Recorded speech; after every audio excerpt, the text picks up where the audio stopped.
Hola, buenos días a todos y todas. Bienvenidos y bienvenidas. Ok, bueno, muy bien. Sean todos y cada uno bienvenidos. Hoy vamos a trabajar un nuevo temita, siempre relacionado con lo que es la Segunda Guerra Mundial, pero dándole continuidad. Así es que ustedes en su cuadernito, como están tomando nota, ahí escriban la fecha de hoy, que hoy es 12 de mayo del 2021. Y como tema, pues vamos a trabajar hoy lo que es la Guerra Fría. La Guerra Fría. Y como objetivo de nuestra clase, vamos a identificar las principales características de la Guerra Fría. Cómo inició, cómo se desarrolló y al final, cómo termina, con qué acontecimiento termina la Guerra Fría. En eso nos vamos hoy a, a detener, a entretener un rato, platicando. Lo vamos a hacer ¿cómo se llama?, de mutuo acuerdo, con participación de ustedes, para tratar de enriquecer lo más posible este, este tema y que nos quede pues sumamente bien documentado. Para iniciar, pues quiero saber así en forma general, y aquí pues les voy a suplicar la participación de cada uno de ustedes. Quiero pedirles de favor que empecemos comentando qué es la Guerra Fría o qué fue la Guerra Fría en su momento. ¿Alguien me ayuda a comentar qué fue la Guerra Fría? No sé si definirlo como guerra, sino que es como que una lucha ideológica. O sea, sobre quién tiene, o sea, más con eso me resumo. Ok, Balmo. Según tu punto de vista, y que yo estoy de acuerdo con él, no fue una guerra en forma directa entre los protagonistas, pero sí fue una competencia ideológica entre dos bloques. ¿Cuáles eran los principales bloques involucrados en esta situación? El capitalista y el socialista. O Muy sea, bien. Estados Unidos y la Unión Soviética. Ok, el capitalismo apadrinado por quién, Estados Unidos y el socialismo. por la Unión Soviética. Ok, muy bien. Sí, en realidad es así, cada uno defendiendo su política económica. Los gringos su política económica denominada capitalista y los soviéticos su política económica llamada socialista. ¿Me podrían ustedes comentar qué es el capitalismo? ¿En qué consiste esa política económica?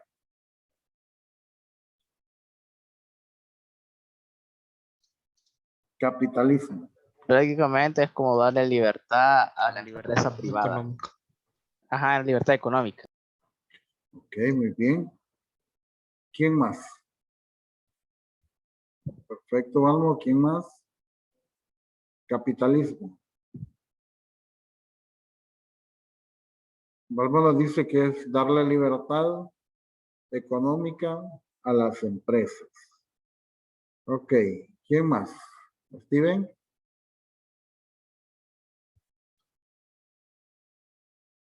Capitalismo. Eso mismo que se hace en la propiedad privada y en los medios de producción. Cada uno es, como ya dijo, libre de su economía. Ok, muy bien, excelente. ¿Y el socialismo? ¿Quién me dice que es el socialismo?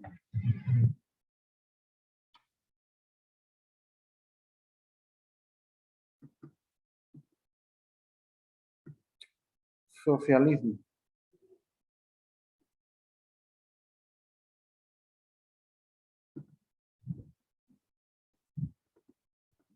El Estado provee todos los medios hacia la población y casi que no hay comercio, sino que el Estado manipula todo lo que es el sector industrial y comercial. Ok, muy bien, Luis, excelente. Me parece muy bien. Vamos a ver, así en términos generales. Ustedes tienen toda la razón del mundo. El capitalismo es una política económica en donde prácticamente el Estado no tiene que ver absolutamente nada con la administración de los bienes y recursos, ¿sí? Para ello lo que hace prácticamente es entregarlo a la empresa privada, lo que decía Balmore, y lleva a cabo un proceso denominado de privatización, donde las empresas se hacen cargo de toda la parte, llamémoslo, la responsabilidad del comercio. Y en el socialismo, bien lo dice Luis, es el Estado en el que prácticamente se encarga de llevar a cabo todo este tipo de situaciones, ¿eh?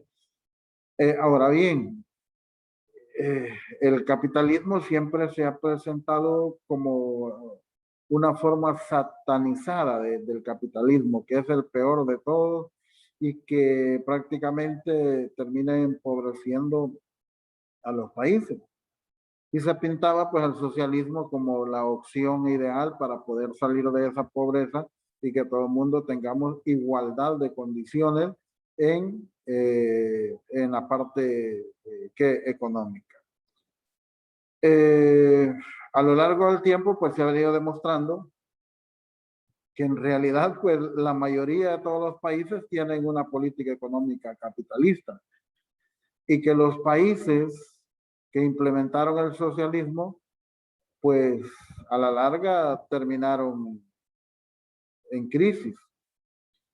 Ahora, en su momento de lo que se trató fue de que cada uno de los bloques poderosos de ese momento tratasen de ganar mayor cantidad de adeptos a sus políticas económicas. Y ahí pues empieza esa competencia ideológica entre cada uno de esos grandes potencias, ¿eh?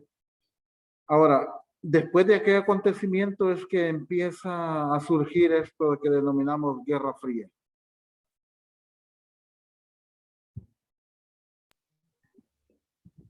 De la Segunda Guerra. Exacto. Después de la Segunda Guerra Mundial. Que recuerde que los Estados Unidos son los que sacaron partido, provecho de esa guerra, ¿eh?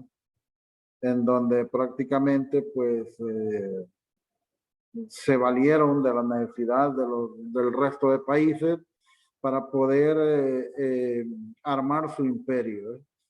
Al famoso Plan Marshall y todo eso. A raíz de esa situación es que surge el otro bloque, ¿eh? El bloque de el socialismo, en donde prácticamente sirve como la alternativa para, ¿cómo les digo? Para poder hacer frente a lo que es el imperio norteamericano que se venía encima. Y ahí pues, luego pues surge una serie de contiendas en donde prácticamente es una lucha, ya no solo por el poder económico, sino que también una lucha por conquistar el espacio, una lucha armamentista, en fin, que a lo largo pues, del tiempo se va convirtiendo en una obsesión para cada uno de estas situaciones. Así en términos generales, quiero que veamos la siguiente diapositiva para poder identificar estas características. Acá está. Confírmenme si la logran ver. Sí, ya se ve. Muy bien. Vamos a ver entonces. Vamos a hacer esto un poquito por acá. Muy bien. 1945, lo que decía Balmore. Justo al final de la Segunda Guerra Mundial inicia esta contienda. Y llega pues hasta ahí. Unos creen que hasta 1989. Otros dicen que al 90, pero sus efectos o su contienda en sí en el 91. Y fíjense ustedes, qué casualidad. Este fin de la Guerra Fría y el fin de la hegemonía o el fin del bloque soviético se convierte en uno de los factores externos que ayuda a que el conflicto armado en nuestro país termine. Por eso es que al inicio decíamos que esa Guerra Fría pues es una guerra ideológica entre estos dos potencias mundiales, donde no hubo en ningún momento enfrentamiento armado directo entre esas dos potencias, pero que sí hubo enfrentamientos armados entre otros países, en donde estos dos grandes poderosos potencias midieron fuerzas. ¿Me podrían ustedes decir alguno de esos países donde se midieron estas fuerzas, estas grandes potencias?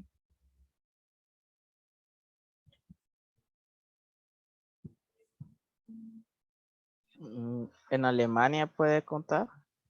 O sea, porque dividieron en Berlín con la muralla, ¿no?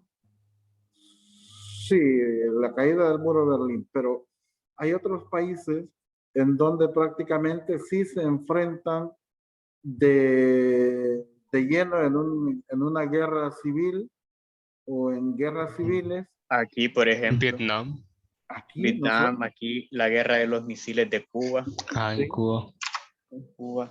exacto, Vietnam, El Salvador, la crisis de los misiles, aunque la crisis de los misiles solo fue ¿qué? Amenaza, llamémoslo así, de los rusos a los gringos, diciéndoles, no, mira, nosotros tenemos misiles aquí en Cuba emplazados apuntando directamente a Estados Unidos, y los tenemos al alcance porque están cerca. Los gringos inmediatamente reaccionaron y dijeron, no, mira, ustedes hacen eso, nosotros tenemos satélites también cargados con armas nucleares apuntando directamente a su territorio. Y ahí se fue dando ese estira y encoge sobre ese armamento que amenazaba a las diferentes potencias.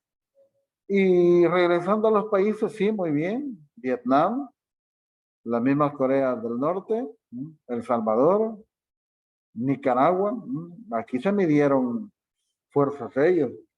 Y desgraciadamente nosotros pusimos los muertos. Los gringos llegaron a tal grado de que inclusive, aparte del apoyo financiero que daban al ejército y al gobierno, que ascendía por ahí como a $1 millón diarios, y la venta de armas que tenían al ejército, también le vendían armas al FMLN. Y al final, pues los muertos los ponía el pueblo. Ok. Entonces por ahí pues está lo que es ese lapso de tiempo que dura esta Guerra Fría. Vamos a ver. También veamos lo siguiente. Aquí pues lo que perfectamente decía al inicio Balmore, situación de enfrentamiento ideológico y de extensión prebélica que se desarrolla durante la segunda mitad del siglo XX, entre dos superpotencias, los gringos y los rusos, surgidas como producto de la Segunda Guerra Mundial. No llegan a terminar eso en un conflicto armado directo, aunque sí se producen enfrentamientos indirectos en territorios de terceros países, lo que acabamos de comentar, ¿no? Los rusos y los gringos, Aquí entre ellos nada, pero en medio aquí terceros países sí pagamos los platos rosos. Nosotros sí pusimos una cuota ahí muy alta sobre los diferentes muertos. Aquí vamos a ver, cada potencia pues está marcada con su zona de influencia, y se respetuaban mutuamente. Los rojitos va con los rusos y lo azulito corresponde a los Estados Unidos. Aquí pues el mapa geográfico de de esa situación. Se forman dos bloques de forma antagónica. Prácticamente pues hay una división de los países en dos zonas de ocupación. Ahí pues vamos a identificarlos como la zona después de la Segunda Guerra Mundial en Europa, y son la zona Oriente, Oriente Medio y Asia. También pues hay una instauración de repúblicas populares en Polonia, Checoslovaquia, Hungría y Rumanía. La Alemania, como bien decía Luis, solo un segundo, permítanme.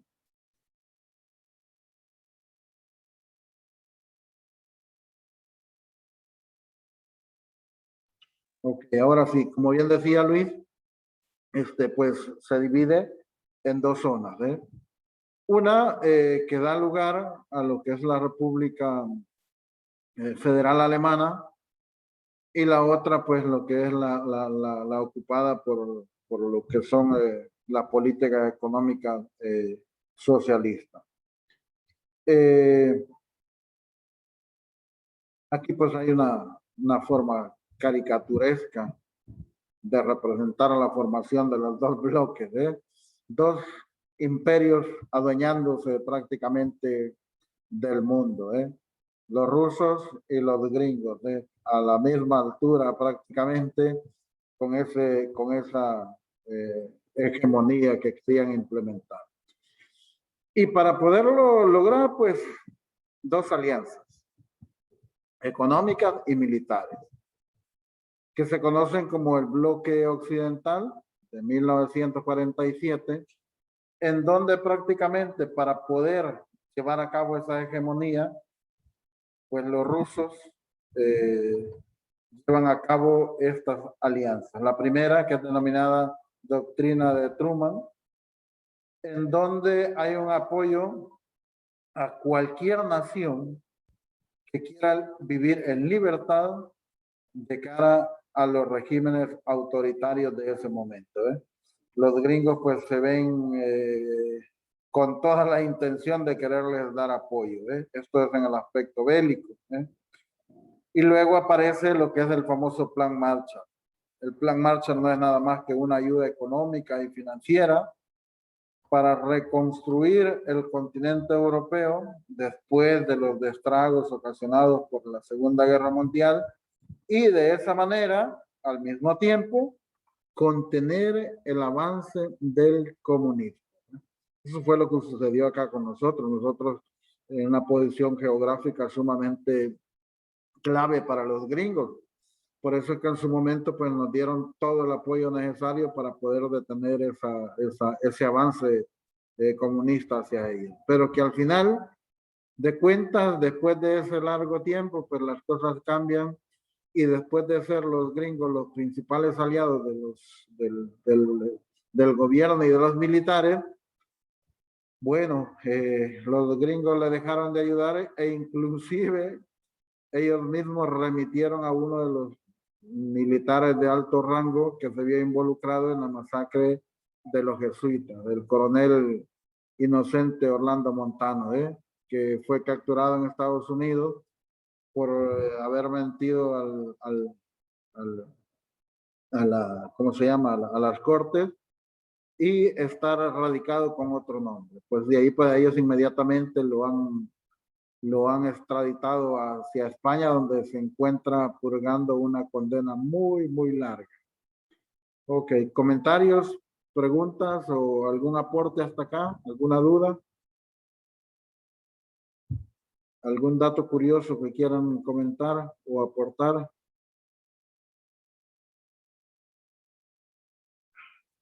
Ok, entonces, miren los gringos cómo son de buxos, Con estos dos planes, ellos echan a andar o avanza, mejor dicho, su poderío a nivel mundial.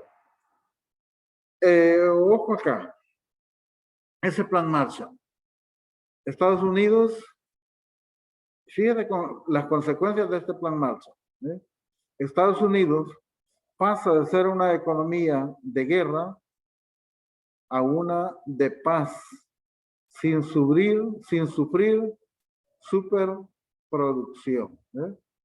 Entonces, el negocio grande lo hicieron los gringos prestando dinero a los países europeos que no lo hicieron en una módica que intereses, sino que prácticamente pues ahí ellos, como se dice en buenos salvadoreños, se hicieron los bigotes y pues prácticamente se han convertido en la primera potencia mundial después de esas acciones que ellos llevaron a cabo.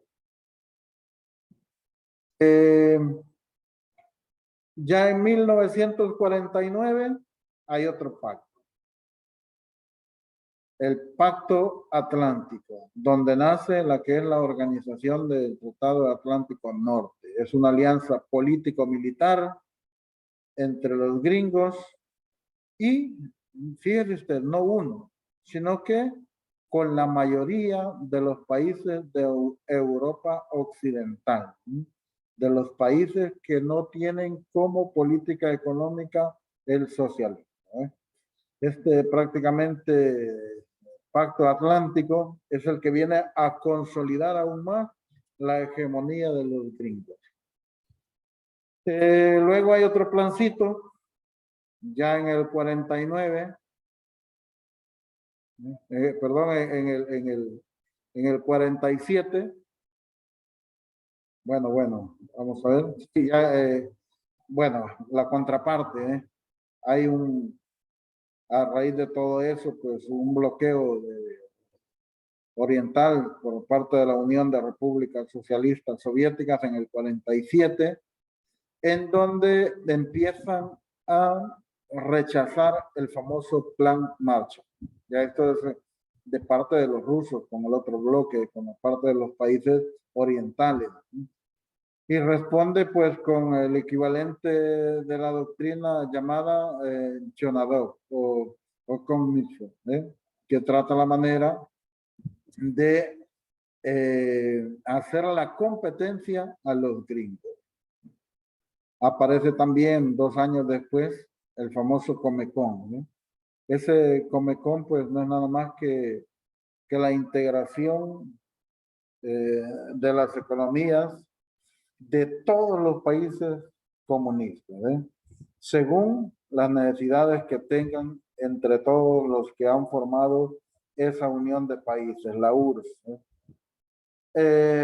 Más adelante, en el 55, hay otro pacto, el de Varsovia. Este pacto de Varsovia es la respuesta que los soviéticos dan a la creación de la OTAN y se convierte en un instrumento de dominación soviética. Entonces, si pueden ver, a partir de acá, ya las dos potencias económicas, los gringos y los rusos, van peleando mejor dicho, queriendo ganar su espacio a nivel militar, a nivel político, a nivel económico, tratando cada quien de imponer su poderío. Y eso empieza a generar las famosas tensiones bélicas. Hay conflictos en terceros países en los que los gringos pues apoyan a un bando y los soviéticos al otro. Caso típico, El Salvador. Estados Unidos al gobierno y al ejército y la URSS al entonces FMLN, que eran considerados como delincuentes terroristas al margen de la ley. Y empieza pues lo que es la encarnizada guerra civil que dura aproximadamente 12 años en nuestro país, desde el 80 hasta el 92. Luego, pues del 1949 al 53, hay una serie de acontecimientos.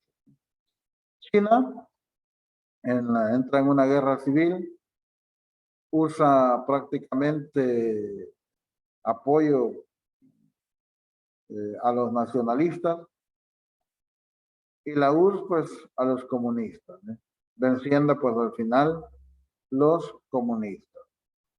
Luego en Corea, tras la guerra civil, pues se forman dos estados. Uno comunista al norte, la Corea del Norte, y uno pro-occidental, o sea, con tendencias capitalistas, al sur. De ahí, pues, al sur del paralelo 38. Ok. Luego, pues, viene la coexistencia y confrontación, ya del 53 al 73. Aquí, pues, hay una, llamémoslo, problemas entre Khrushchev y Eisenhower. Aquí, pues, eso viene a desencadenar en la famosa crisis de Suez, ya en el 56, en donde pues da inicio el bloqueo no alineado de sus economías. Luego en Hungría, siempre en el 56, aparecen las primeras grietas en el bloque soviético. Ya no parece tan estable. Luego, en el 61, aparece lo que es el famoso muro de Berlín, en donde prácticamente sirve como una línea de separación física de las influencias, separando las influencias soviéticas y las americanas. También aquí lo que mencionaba Luis, la crisis de los misiles en el 62, allá en Cuba, es uno de los episodios quizás más tensos de ese momento, ya que todo el mundo esperaba un desenlace fatal, donde los soviéticos pues planeaban, por supuesto, instalar esos misiles en Cuba. Esa tensión pues provoca una confrontación un poco más directa, pero finalmente pues los soviéticos deciden dar marcha atrás a ese proyecto que ellos tenían en ese momento. A raíz de todo eso, pues surgen muchas caricaturas pues, en donde aparecen los gringos y los rusos sentados en sus respectivos cohetes, midiendo sus fuerzas, a ver quién era el más fuerte. Y no sé si alguien de ustedes ha escuchado hablar de esto, del teléfono rojo. ¿Alguien ha escuchado hablar de eso? En las pelis es muy frecuente. No es el Yo que en la dicen serie, para mandar y activar los misiles nucleares. No. Fíjate que sí tiene relación, porque este teléfono rojo es el que tenía el presidente ¿cómo se llama?, de los Estados Unidos con el presidente de los rusos, con el presidente ruso. Entonces prácticamente entre ellos lo que usaban para comunicarse era ese teléfono rojo, lo que sabían era exclusivamente para ese tipo de comunicaciones. Cualquier situación, pues, híjole, la comunicación entre los altos líderes siempre ha existido. Si no, veamos el ejemplo tácito de aquí de nuestro país, el montón de pobrecitos de bajo rango peleándose, matándose, pero a nivel de las jefaturas mayores, jefes militares y comandantes del FMLN, pues de ellos reunidos en los mejores hoteles, 5 estrellas, comiendo y bebiendo de lo mejor, poniéndose de acuerdo en algunas cosas, mientras tanto el pueblo nos seguíamos haciendo pedazos. Cosas de la vida, dice alguien por ahí. Bueno, así rapidito, también aparece lo que se llama la famosa guerra de Vietnam, que también es una guerra civil, en la que aquí, sí, los gringos se vieron involucrados en forma directa. Hay un apoyo a los pro-occidentales del sur y la URSS a los comunistas.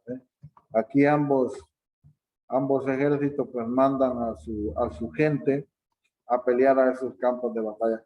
Cosa que también existió en nuestro país. Lo único aquí no fue tan descarado, pero sí habían asesores militares aquí entrenando al ejército y también había gente de la URSS preparando a la guerrilla. Y en ese caso, pues en ese sentido, los Estados Unidos envía tropas y se produce en el interior de Vietnam una serie de movimientos social pacifista de oposición al conflicto. Hay prácticamente un fracaso norteamericano. El presidente de turno en ese momento, señor Nixon, se ve obligado a retirar las tropas de Vietnam debido a la presión social que se está ejerciendo en ese momento. Mire usted, de ahí viene el remanente de armas viejas que los Estados Unidos vendió a El Salvador para nuestra guerra. Los famosos helicópteros UH-1H, que son los que les vendieron los Estados Unidos a El Salvador, ahí venían para acá, que todavía están por ahí unos tirados que creo que de vez en cuando los sacan a dar su voltín. Pero aquí pues encontraron ellos su negocio para poder deshacerse de ese armamento ya obsoleto que les estaba quedando. Fin de la Guerra Fría, 73-91. Aquí pues hay una serie de etapas de distensión con crisis puntuales que hacen referencia ya a la caída de esta Guerra Fría. Por ejemplo, pues los rusos, el presidente Reagan de los Estados Unidos, pues, en forma prudente, hace intervenciones en el extranjero, ya poniendo su punto de vista o de cara a finalizar esa tensión. Ya en el 85, pues el presidente ruso, Mikhail Gorbachev, pues también inicia un periodo de distensión externa y hay una apertura interna. Se llevan a cabo ciertas reformas con la famosa perestroika, no sé si se acuerdan de ella, que al final pues vino a ocasionar pues la caída del imperio ruso. Ya en el 89 las cosas se complican y el famoso muro de Berlín, que servía de división entre las dos Alemanias, pues también cae. Y en el 91 la URSS llega a su fin, y de esa manera pues terminando lo que es la famosa Guerra Fría en ese momento. Aquí hay unas imágenes de Reagan, aquí pues derribando el muro de Berlín, ¿no? Y aquí pues el señor Mikhail Gorbachev. La guerra de la propaganda. Desde inicios del principio del conflicto hasta su final, pues, se utiliza todo tipo de propaganda para intentar desacreditar al otro bando y subir pues la moral del propio. Y eso incluía desde carteles hasta películas, pasando por programas de radio, televisión, prensa, libros, cómics y todo eso. Yo me recuerdo por ahí que por ahí como el 86, 85, 86, 87, se pusieron de moda las películas bélicas aquí en nuestro país, sobre todo dedicadas a Vietnam, ¿no? Aparece Rambo, aparece Arnold Schwarzenegger haciendo películas, y todas esas películas, pues, por lo general, iban a terminar muchas de ellas en los cuarteles para levantar la moral de los soldados. Ok, Aquí es parte de la Guerra Fría, la propaganda de los famosos carteles, el famoso teléfono rojo que les digo, en donde decía que una llamadita con eso, pues y pum, servía para detonar toda la situación. Los presidentes, pues haciendo peso de quién es el que tenía mayor poderío. Y la otra imagen donde el comunismo, pues, se estaba extendiendo a todo el mundo a través de esta forma, como un pulpo, expandiendo sus tentáculos a nivel mundial. Y ahí pues están los diferentes carteles alusivos a lo que es la famosa Guerra Fría. En ese momento pues se puso muy, pero muy de moda. Aquí está lo que les estoy mencionando, con relación a las pelis. Esta Platón, el Apocalipsis, esta no sé cómo se pronuncia, que se pronuncia, de Rambo, el mismo Sylvester Stallone, nacido el 4 de julio, todas estas películas alusivas a ese momento que se vivía. Aquí pues hay otras formas alusivas a la guerra. No sé, algún comentario que ustedes tengan al respecto, algo de la guerra de la Guerra Fría que quieran agregar o que quieran aportar o que quieran señalar.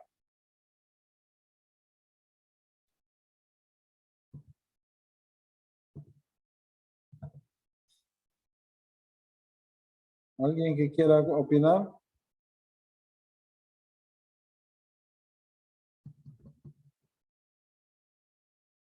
¿Algún comentario sobre la Guerra Fría?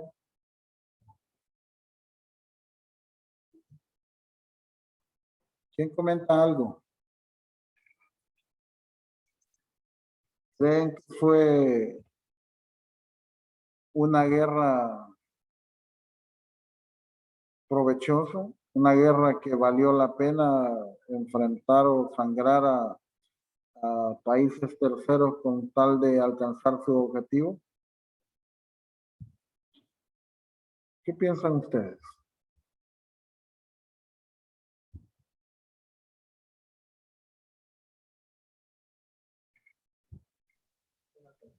¿Balmo? Bueno, yo pienso de que de cierta manera sí, pero, o sea, se oye malo, pero mi punto es de que, por ejemplo, el sistema socialista tal vez pudiera funcionar, pero en un mundo ideal, porque compartir bienes en realidad no sucedía. O sea, muchas veces las partes elitistas, no sé, dejan de que concentraban mayores riquezas y las partes más bajas tenían grandes pobrezas. Entonces, el sistema socialista no era un sistema rentable para todos. Entonces, desde ese punto, yo pienso de que sí fue entre comillas justificable, porque no es justificable la muerte de personas. Esa lucha ideológica que hubo en el que al final terminó el capitalismo. Ok, muy bien. Hay una cosa importante aquí, vamos, y fíjate que todas las guerras o las luchas surgen con un objetivo y es la reivindicación de la población.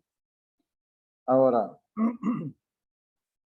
que sí han habido muchas injusticias, no solo en El Salvador, sino que en el mundo entero, por la forma de cómo se han administrado las riquezas, sí es cierto.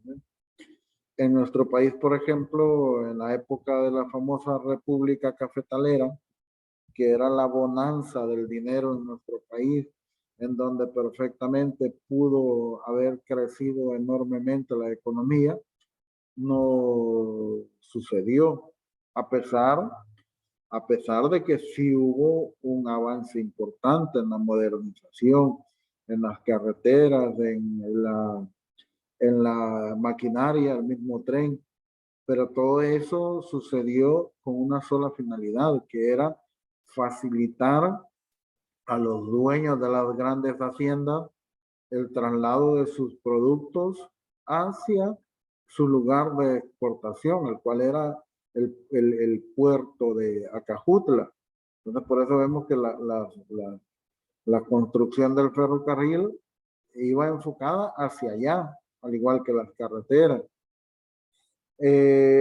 Ahora bien, sí es cierto que, por ejemplo, el grano de oro, el café a nivel externo valía un montón y que los grandes propietarios de acá pues se enriquecieron y para el colmo de males, la mayoría eran de origen extranjero y que a la población que era la encargada de llevar a cabo ese tipo de actividad de cultivo corta y todo el proceso del café, prácticamente era subestimada, tenían pagos miserables, le pagaban una tontera. No sé si ustedes han escuchado que sí les daban la comida, pero la comida consistía en una gran tortillota bien grande, con un poco de frijoles en medio, un poco de sal y un guacal, no sé si ustedes lo conocen. Hay un árbol que se llama de morro y da una chibola eso, y eso las cortaban, le sacaban lo de adentro y eso se convertía en guacal. Entonces, una guacalada de café al trabajador. Hubo injusticia en ese sentido, pero al final de cuentas, en esa época la gente contenta iban a las cortas de café, sabían que podían obtener sus centavitos, aunque sea poco. Ahora, de ahí viene y empieza lo que se llama la famosa injusticia social, la injusta distribución de las tierras y de la riqueza. Y aparecen grupos destinados a luchar por ellos. Y lo que tú dices acá, la igualdad de condiciones. Todo eso se ve en un mundo ideal, como tú lo dices, es una utopía, la igualdad, porque en la historia de la humanidad y en cualquier parte del mundo siempre hay ricos, millonarios, pobres y los que están más que pobres.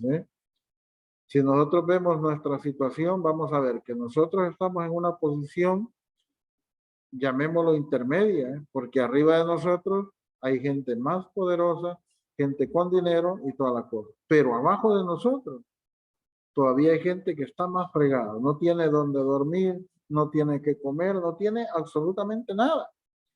Entonces, ahí empiezan las banderas de lucha de los partidos de un momento, de las organizaciones populares de un determinado momento, y quieren buscar una igualdad de condiciones.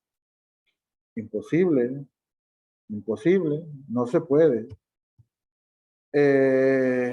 Y luego, cuando estas personas dijeron que luchaban por el beneficio del pueblo y tienen la oportunidad de ayudarlo, se olvidaron de ello y empezaron a lucrarse de forma personal, a llenar sus arcas. Lo que antes era convertirse en un bien común, hoy se convirtió en un bien personal. Y ahí nace una nueva oligarquía, unos nuevos ricos de El Salvador. Y nosotros seguimos exactamente igual que antes. Es más, todas las causas que dieron origen al conflicto armado en nuestro país, después que este finalizó, esas causas están ahí, latentes aún, están vivas, están vivitas. Hay pobreza, hay desempleo, hay marginación política, hay marginación social. Y no eran todos esos los ideales por los cuales se llevó a cabo la guerra civil, y están ahí. Entonces, la guerra no sirvió absolutamente para nada, más que para destrozar la economía del país, para dejar luto y dolor en las familias y todo eso. Ahora, como tal, la política socialista fracasó inclusive en sus propios países. La URSS, que era el nido de esta política, al final de cuentas fracasa, ¿eh? Se dedican a un proceso de una carrera armamentista para pelear ideológicamente con los gringos y la población termina muriéndose de hambre. No hay los recursos económicos, no hay comida, terminan todos desnutridos, ¿no? Es bien difícil, es bien difícil. Y fíjense ustedes, por eso les decía al inicio, que irónicamente la política económica que ha sido satanizada durante todo el tiempo y que todavía sigue siendo cuestionada, pero es la política que prevalece a nivel mundial. La mayoría de países son o tienen una política económica capitalista, ¿no? O sea, bien difícil la cosa, ¿eh? Los líderes socialistas, Fidel Castro, Hugo Chávez, Maduro, entre otros, vivían al mejor estilo de un capitalista, ¿no? Con sus bancos repletos de plata para sí, pero ¿y el pueblo? Muriéndose de hambre. Y si nos vamos a la otra parte, en El Salvador, que siempre habían habido gobiernos de tipo capitalista, pues sí, pero estos terminaron engordándose a sí mismos. Los que uno pensaba que no podían robar porque eran los ricos que tenían más dinero son los que se resultaron más ladrones, ¿eh? Aquí hubieron presidentes que se terminaron de enriquecer más de lo que ya eran y otros que llegaron a la presidencia que terminaron enriqueciéndose también. O sea, mientras haya corrupción, bien difícil, bien difícil. Ok, vamos, muchas gracias por tu intervención. ¿Alguien más quiere opinar sobre todo esto que hemos hablado, estamos hablando? Ahorita Carla María Blanco, veo que está levantando las manos, las dos.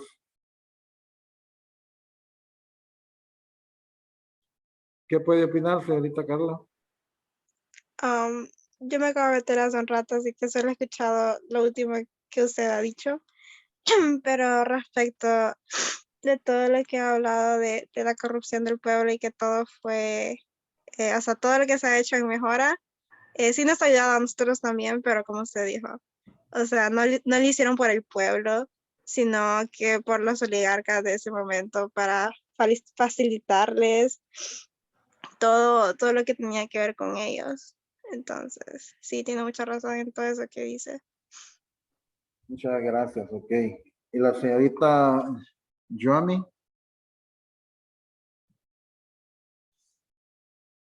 Lisbeth, ¿estás por ahí, Lisbeth?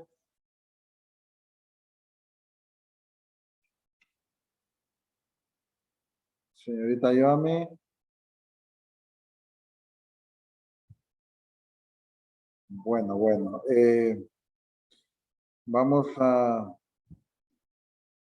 compartir un pequeño video de esto para ir cerrando.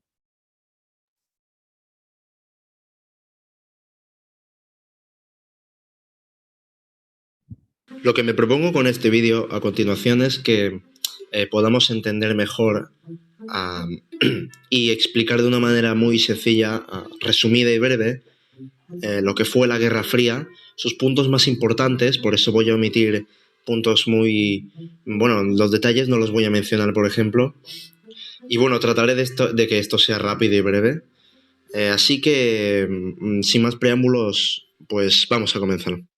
Esto es como contar un cuento un poco largo. Vamos a llamar a los Estados Unidos, Francia y Gran Bretaña, estos tres países, como los aliados, ¿vale? Pues en nuestra historia los aliados son estos tres países que forman una alianza se unen para luchar contra Alemania nazi. Me voy a saltar países como Canadá, que también participaron, por ejemplo, porque vamos a ir simplemente al grano, ¿eh? Vale, pues Antes de empezar, vamos a hacer un pequeño y corto recordatorio. Estamos a finales de la Segunda Guerra Mundial, en 1944. Después del desembarco de Normandía, por parte de los aliados, comienzan a recuperar territorio europeo, empezando por Francia, cuya capital, París, fue liberada en agosto del 44, seguido de Bruselas en septiembre del mismo año y, bueno, así con el resto de sus vecinos occidentales. Todo esto hasta llegar hasta la línea Sigfrido, donde se libre la batalla de las Ardenas, la última barrera de Alemania que deben superar los aliados para llegar a Berlín. Vale, esto por una parte. Mientras todo esto sucede, en el este de Europa, la Unión Soviética va liberando a los países vecinos de las guerras del Tercer Reich. En enero del 45, por ejemplo, el Ejército Rojo libera Varsovia en tan solo una hora, con el objetivo de llegar ellos también a Berlín. Entonces, tenemos por un lado a los aliados avanzando por el oeste y a la Unión Soviética avanzando por el este, poco a poco comiéndose a Alemania. Si os dais cuenta, esto es una carrera de ambos bloques por llegar antes a la capital, Berlín. Continuamos. En las conferencias de Yalta, los tres presidentes del bando ganador, Stalin, Churchill y Roosevelt, se unen para pactar la repartición de Europa. Por su parte, el primer político, Stalin, él exigió que los países liberados por el Ejército Rojo pasasen a ser controlados por la Unión Soviética y también parte de Berlín y Alemania. Los aliados aceptan y se quedan con Europa Occidental y parte de Berlín también, dividiéndola en 4 partes. Pues una parte es la Unión Soviética y las otras 3 para los aliados. Es decir, que se divide en la ciudad en mitad comunista y mitad capitalista, que es lo que de verdad importa. Desde el principio los aliados y la Unión Soviética sabían que después de terminar esta guerra contra Alemania, comenzarían a pelearse entre ellos por el control de la hegemonía política y económica mundial. Eran contrarios, capitalistas y comunistas, se aliaron, sí, pero no pasa de ahí, simplemente lo hicieron por necesidad. Cada uno estaba con el cuchillo detrás de la espalda, escondido para clavársela el uno al otro a nada más terminar de ganar a Alemania. ¿Se entiende?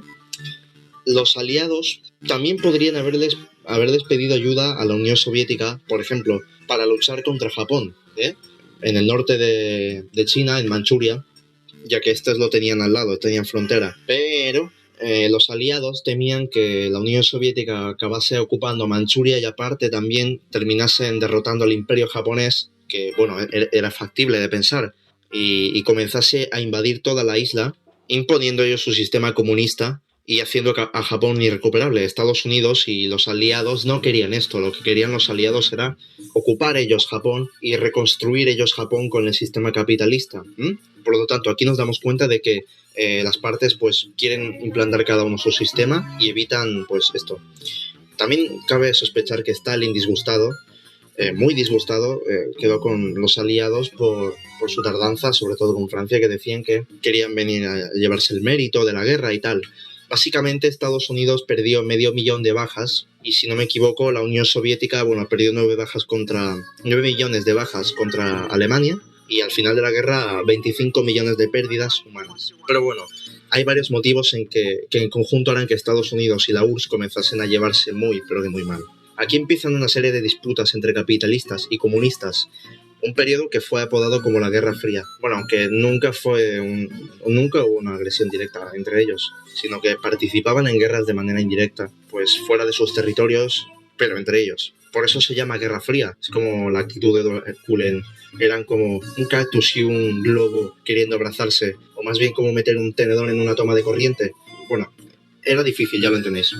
Pues nada, he explicado este pequeño resumen para situarnos y entender por qué se llevaban mal desde el principio, ¿no? Y ahora pasaremos a hablar del primer punto. Vamos por orden y empezamos por el Plan Marshall. Bien, es sencillo de explicar, no creo que nos lleve mucho, así que vamos a empezar diciendo que el Plan Marshall fue un plan llevado a cabo por los Estados Unidos en el 1948, 3 años después del fin de la guerra, para evitar la expansión del comunismo en Europa. Consistía básicamente en hacer inyecciones económicas, es decir, dar ayudas, dar dinero a los países capitalistas para que puedan funcionar bien y no se hundan económicamente, y así eviten que el comunismo empiece a propagarse por el oeste de Europa. Es así de sencillo. Aquí el Reino Unido recibió 2.700 millones, Francia 2.400 millones, etcétera, ¿no? Así poco a poco.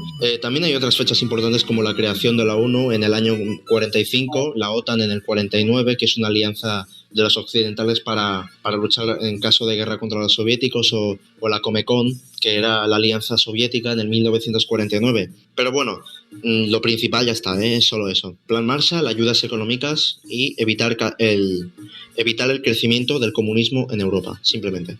Bien, pues adelantamos un poco más en el tiempo, dejamos el Plan Marshall del 48 y avanzamos al 51, 1951. La guerra se produjo en el año 51, bueno, acuérdate bien de esta fecha, cuando los norcoreanos tratan de invadir el sur. Las tropas revolucionarias comunistas del norte son apoyados por la Unión Soviética y China principalmente. La Unión Soviética apoya militarmente a Corea del Norte y China aporta también soldados para los batallones. En Corea del Sur pues son apoyados por los Estados Unidos y Occidente en general, la ONU. Aquí hay un personaje, el general MacArthur, conocido y se hizo bastante famoso por proponer que para solucionar esta guerra lo antes posible y de la manera más fácil, tirar la bomba atómica.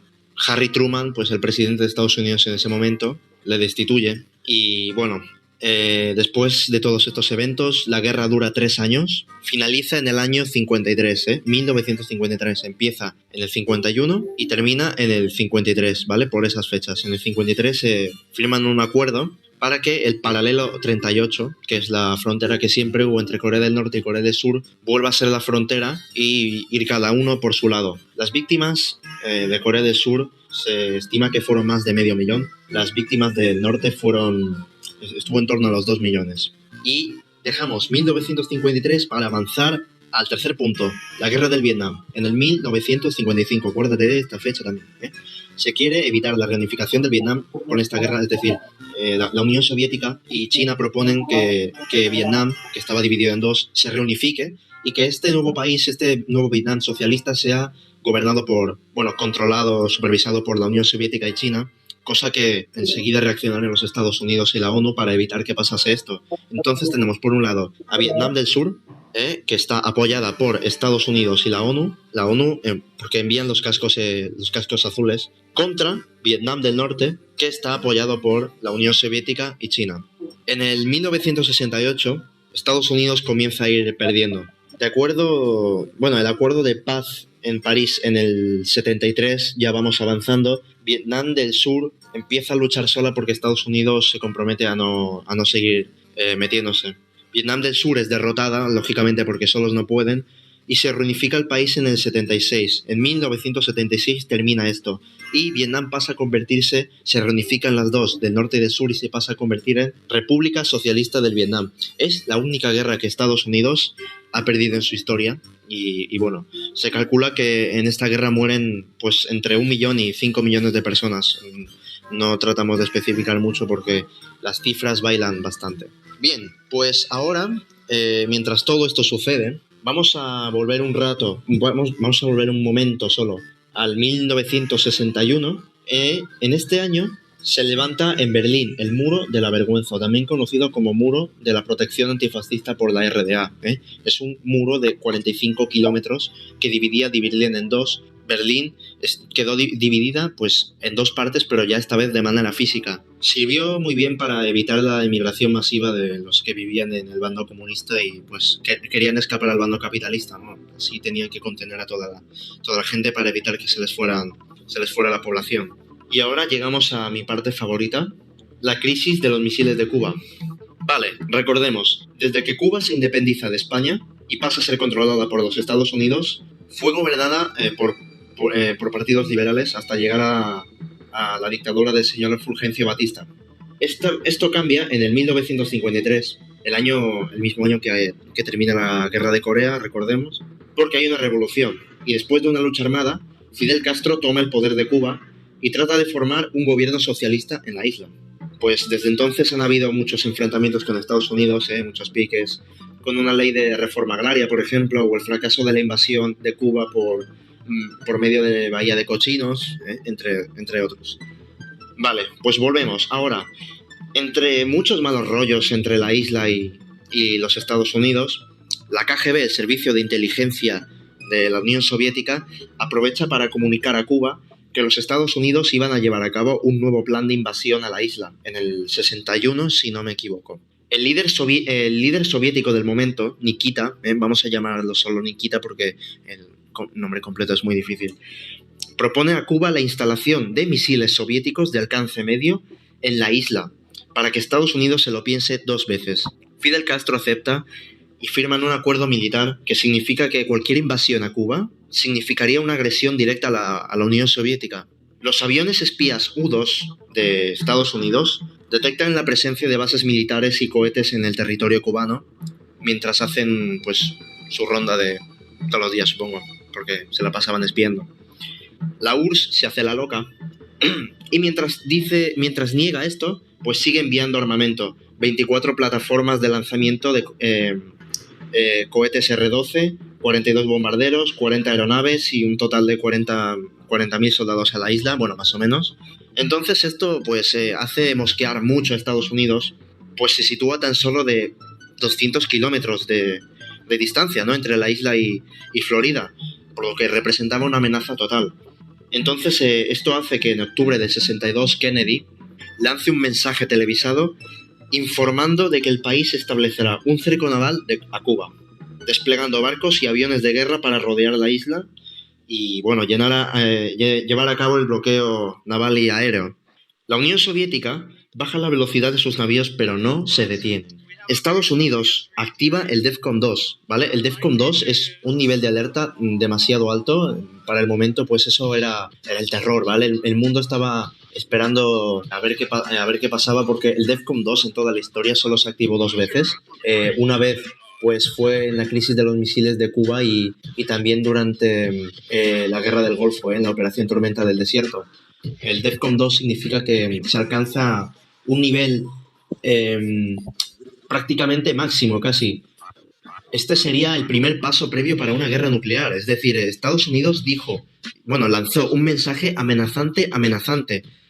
Si Rusia ponía un solo pie, si Rusia tocaba una sola parte de Estados Unidos o cometía cualquier tipo de agresión, simplemente si se metía en territorio estadounidense, Estados Unidos respondería con todo su arsenal, provocando así la Tercera Guerra Mundial.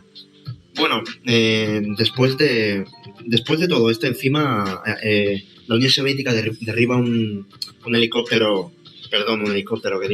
avión espía U-2 en la isla de Cuba, y esto solo hace más que tensar la situación. Pero bueno, más tarde ya se va creando la famosa línea roja de teléfono. En el Sábado Negro, pues ya al final, en conversaciones entre Kennedy y Nikita, la URSS acepta retirar todo su armamento pesado nuclear de la isla de Cuba, y a cambio Estados Unidos retiraría sus bases de Turquía, porque tener bases ahí representaba también una amenaza por parte de Estados Unidos a la Unión Soviética por su cercanía. Bien, aquí se salvó una gorda. Bueno, en fin, en serio. Volvemos al muro de Berlín ya. Hemos avanzado ya mucho tiempo. Nos situamos en el 1989, donde la URSS está pasando una crisis de no retorno, sin solución, que provoca la caída del muro de Berlín definitivamente. Entonces, 1989, caída del muro de Berlín. Esto representa el fin de la Guerra Fría de una vez por todas. Y ya pues en el 1991 la Unión Soviética se desintegra oficialmente. Bien, un resumen de lo más rápido. Hemos hablado del Plan Marshall, que consistía en ayudas económicas a los países capitalistas para evitar la expansión del comunismo en Europa. Hemos hablado de la Guerra de Corea en el 51, que Corea del Norte invadió Corea del Sur. Corea del Norte estaba apoyada por la Unión Soviética y China, y el sur estaba apoyada por Estados Unidos y la ONU. Al final, pues las dos Coreas se quedaron iguales. La del norte se fue por su lado y la del sur por su lado, cuando terminó en el 1953. Después hemos hablado de la Guerra del Vietnam en el 1955, tan solo 2 años después de finalizar la Guerra de Corea, pues empiezan, en Vietnam no era suficiente. En fin, después de toda esta guerra ya termina en el 76. Después seguimos avanzando en 1961 en Berlín pues levantan el muro de la vergüenza que divide físicamente las dos Alemania, ¿no? Los dos Berlín, perdón, la capital en dos. Y después avanzamos ya a la crisis de los misiles de Cuba en el año 61, que duró hasta el año 62, donde la Unión Soviética mete todos sus misiles y armamento nuclear en Cuba y Estados Unidos amenaza a la URSS para que retire inmediatamente todo su arsenal. En fin, al final sí lo retiran, se evita la guerra nuclear, el desastre, y nada, queda en un susto. Y finalmente volvemos a la caída del muro de Berlín en el 1989. Y finalmente, repito, la URSS, la Unión Soviética, se desintegra oficialmente en 1991. Bien, pues esto ha sido todo. Puede que haya sido un poco complicado de explicar. Es difícil, ¿no? Porque hay muchos detalles y he tenido que saltarme demasiados detalles. También he podido saltarme algunos detalles importantes y he podido cometer errores de fechas o de lo que sea muy gordos. Me los podéis comentar. Podéis comentar que cualquier cosa, ¿no? Si me he equivocado en algo o lo que sea, pues podéis dejar el comentario. Bien, bueno, esta guerra, pues en la actualidad, pues, ¿qué quieres que...? La verdad es que sigue bastante presente, ¿no? El fantasma este de la Guerra Fría. Actualmente, entre el conflicto sirio, la disputa por ver quién se queda a Ucrania y bueno, y demás, pues están haciendo pensar que realmente la Guerra Fría, pues ese espíritu todavía está presente, ¿no? Pues bueno, tan solo queda esperar y ver cómo finaliza todo esto. Y bueno, voy a repetir que podéis comentar lo que queráis. Este es mi primer vídeo, así que todos los comentarios son bienvenidos, positivos y negativos, críticas constructivas y bueno, ¿por qué no? Destructivas también. Podéis comentar si os ha gustado, si lo habéis entendido, si os ha quedado alguna duda podéis preguntarme lo que sea. Yo trataré de responderlo como mejor pueda. Puesto que es mi primer vídeo, también he de decir que si queréis hacer un spam, pues también está bienvenido. Podéis poner, pasaros por mi canal, no sé qué, bueno, en fin. Pues nada, hasta aquí el resumen y espero que os haya servido sobre todo. Bueno, chicos,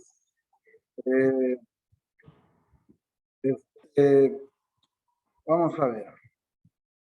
Con esto prácticamente estamos cerrando este espacio. No sé si hay alguna duda, alguna pregunta al respecto. O nos quedamos hasta acá. Creo que no hay. No hay duda, ¿verdad? Yo creo que sí, está bien clarito todo el desarrollo de la guerra, ¿no? Ok, muy bien. Si no hay, entonces nos quedamos hasta acá. Vamos a otro intento, otra pregunta, alguna duda? Nada, todo el mundo bien. Bueno, entonces quedémonos hasta acá y feliz tarde y muchas gracias por estar acá. Gracias, profe.